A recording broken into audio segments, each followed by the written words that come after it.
to be young and to be wise.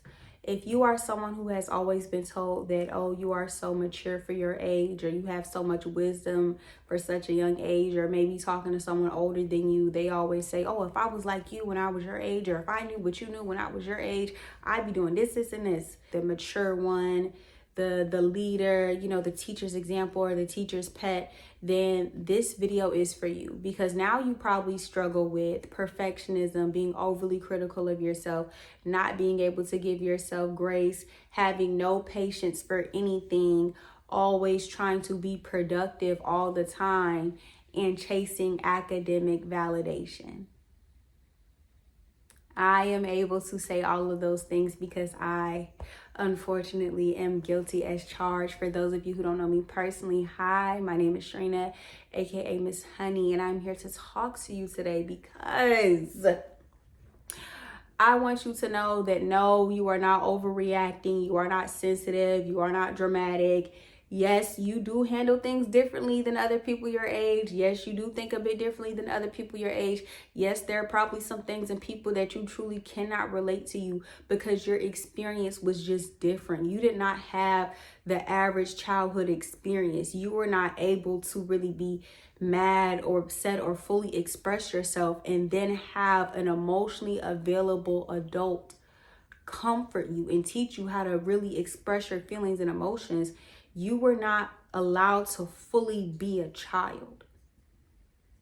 And that's why you are the way that you are now. It is important to acknowledge that you had to live that way as a child out of survival.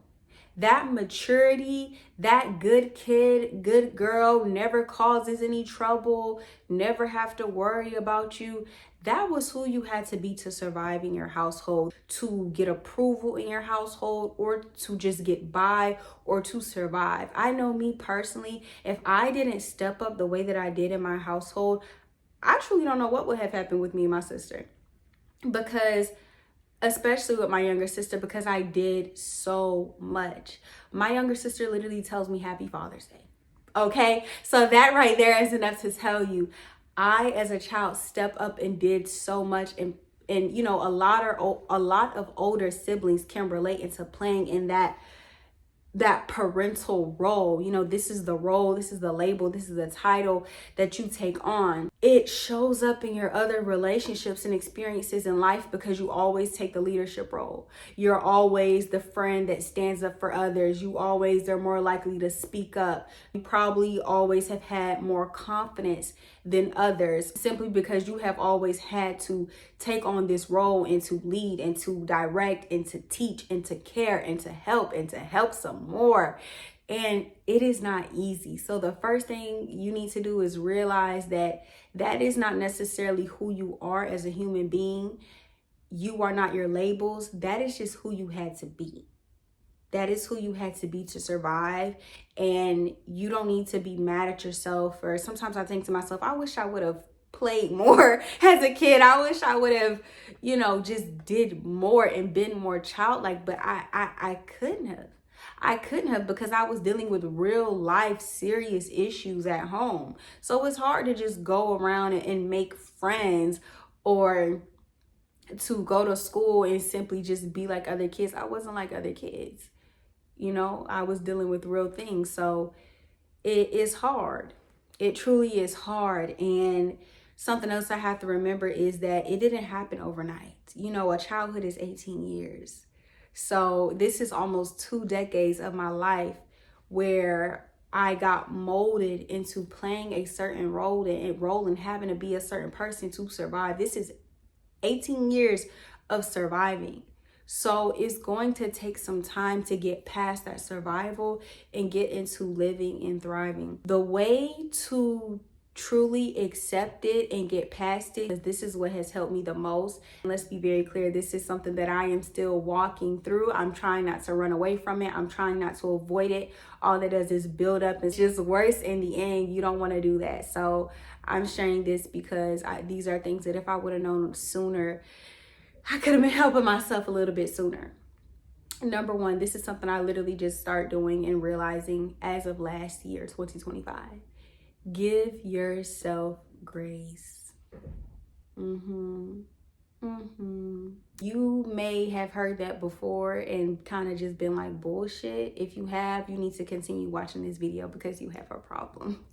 You need to give yourself grace. You literally need to stop, pause, slow down. Whatever it is that you're doing, wherever it is that you're trying to accomplish, wherever you've come from and you're trying to go, you need to give yourself grace in all that, because you did not grow up with a stable, solid foundation. You likely did not grow up with parents who were emotionally available, and you likely are not emotionally available to this day. Maybe you're working on it, working through it, but you likely closed off certain parts of yourself, especially those very creative, free, even feminine parts of yourself, because you needed to survive. You needed to focus. You had real issues. You had problems. So having fun and really winding down sometimes was a little bit harder for you. And it's understandably so. You need to be able to give yourself grace. You are going through something that not a lot of people really go through and experience. You are relating to an issue that not a lot of people can relate to, and you need to acknowledge that. Number two, acceptance. Be where your feet are, not where you think they should be. So many times in life we say shoulda, coulda, woulda, I should be doing this, I could be doing this. That's not what's happening right now. You need to accept reality. You need to accept what your life looks like right now, and what happened for it to get here. You don't have to blame. All you have to know now is that this is your life, this is your reality. And when you accept it, you take responsibility for yourself. You take responsibility for yourself, and you choose your now.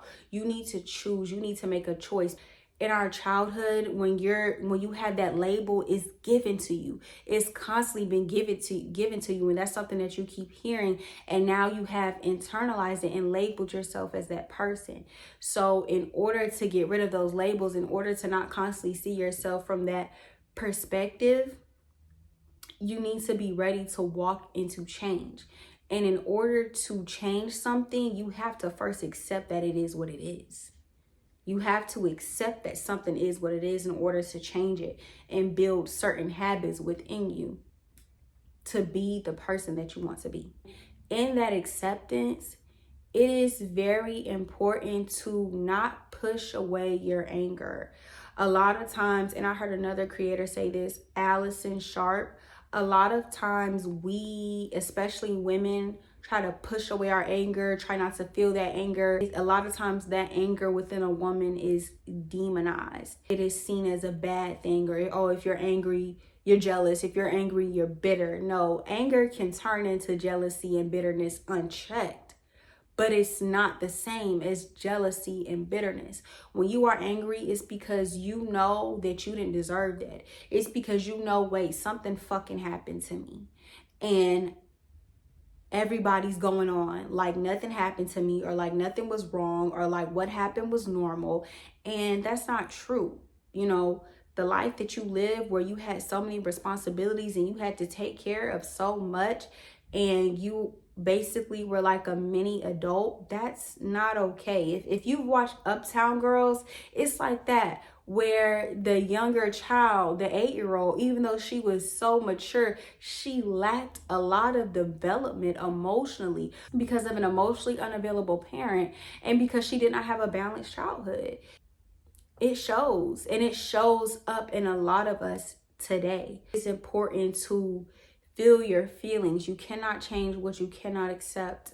And you're not a monster for being angry. You're not a monster for being angry at your parents. You're not a monster for being angry or even envious at your siblings. I a lot of times found myself, I have a younger sister, and not even like mad at her, but just like, she's so free, and she's so selfish, and she so just doesn't overthink too much. She just kind of does.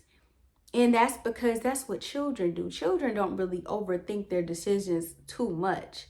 Not when they're really young. They kind of just do, and I believe we're supposed to carry some of that do-ness until our adulthood, because that is bravery. That is not constantly being anxious or constantly worried about how others will perceive what you're doing. You know, for example, you may feel like if you do this or do that, you won't be the good girl, you won't be the good daughter. You know, you'll be stepping out of your lane and you'll disappoint others. You cannot constantly be considerate of disappointing others. You cannot constantly be considerate of meeting someone else's needs. You have to meet your own first. And that looks like taking care of you. You have to give yourself grace, accept where you are, and be angry. You have to be angry. I know it sounds crazy because I feel like a lot of the advice that we get today is like, you know, I don't even have a label for it. Just remember that you are a grown-up now. So whatever happened then, it wasn't your fault. But now that you are an adult, it is your responsibility. It is on you to take care of yourself, to show up for yourself, to be there for yourself, to love you unconditionally, to give you a kiss on the forehead and a pat on the back when you need it. You know, you are not living at the hands of anyone else's will now. It's on you. You have a choice and you need to choose you. Today's video was shorter than expected, but I'm not mad at it. It was still very personal. See how I'm messing up my words? That means it's time to go. So, yeah, I'll see y'all next week. Bye.